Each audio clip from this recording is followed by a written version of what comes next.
রং news, রঙিন নয়, সত্যের গভীরে। সাধু সেবা করে মুক্তি পেল অশরীরী। এই তীর্থ থেকে সেই তীর্থ ঘুরে চলেছেন ব্রহ্মচারী। বলা ভালো, পরিব্রাজক রূপে দর্শন করে চলেছেন কাশ্মীর থেকে কন্যাকুমারী একের পর এক তীর্থক্ষেত্র। যেখানে যান সেখানেই তার সাধনালব্ধ তেজদীপ্ত চেহারার সামনে নতজানু হয় সংসার তাপদগ্ধ অসংখ্য মানুষ। মহান তার লীলা। তিনি ভারতবরেণ্য মহাসাধক বালানন্দ ব্রহ্মচারী। সেবার ঘুরতে ঘুরতে মহারাজ এসেছেন বাংলার নদিয়া জেলার রানাঘাটে। গন্তব্য সরকারি আধিকারিক রামচরণ বসুর বাড়ি। রানাঘাটের এসডিও রামচরণ বসু একজন বড় শিকারী। তার থেকে একটি বাঘের ছাল চান ব্রহ্মচারী, যা সাধন আসনের কাজে লাগবে। বন্দুকের গুলির দাগ থাকা ছাল পছন্দ হলো না বালানন্দের। ফিরে গেলেন তিনি। তখন আকাশ ভেঙে জোর বৃষ্টি। মায়ের অনুরোধে সাধুর খোঁজে ছাতা মাথায় বেরিয়ে পড়লেন রামচরণবাবু। কি দেখলেন?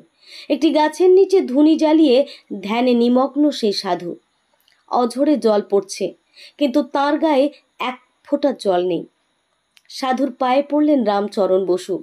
তখন ইংরেজ আমল। দপ্তরে গুরুতর অসুবিধার সম্মুখীন হতে হয় তাঁকে। তার আকুল প্রার্থনা সাধুকে জানালেন রামচরণবাবু। স্মিত এসে অভয় দিলেন ব্রহ্মচারী। এর কিছুদিন পর সমস্ত অসুবিধা দূর হলো। ডেপুটি ম্যাজিস্ট্রেটের পদে উন্নীত হলেন রামচরণ বসু। রানাঘাট থেকে বালানন্দ ব্রহ্মচারী এলেন কল্লোলিনী তিলোত্তমা শহর কলকাতায়। সঙ্গে একজন সেবক শিষ্য। আশ্রয় নিলেন উত্তর কলকাতার পাইকপাড়া অঞ্চলের একটি পোড়া বাড়িতে।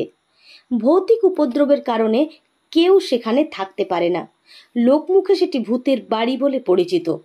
রাতে খাওয়ার পর মেঝেতে শুয়ে বিশ্রাম করছেন মহারাজ। তার পদসেবা করছে শিষ্যটি।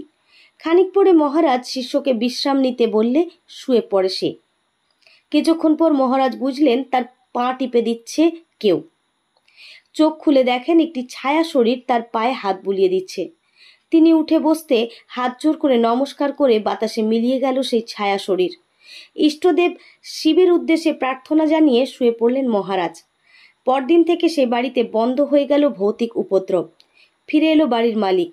স্বস্তির নিঃশ্বাস ফেলল এলাকাবাসী। এমনই আশ্চর্য ছিল বালানন্দ ব্রহ্মচারীর মহান লীলা। ব্যুরো রিপোর্ট, কলমে সোমনাথ মুখোপাধ্যায়, ভিডিও এডিটিংয়ে প্রসূন মান্না ও আমি রং নিউজের রিপোর্টার রূপা সরকার। রং নিউজ মানে রঙিন নয়, সত্যের গভীরে।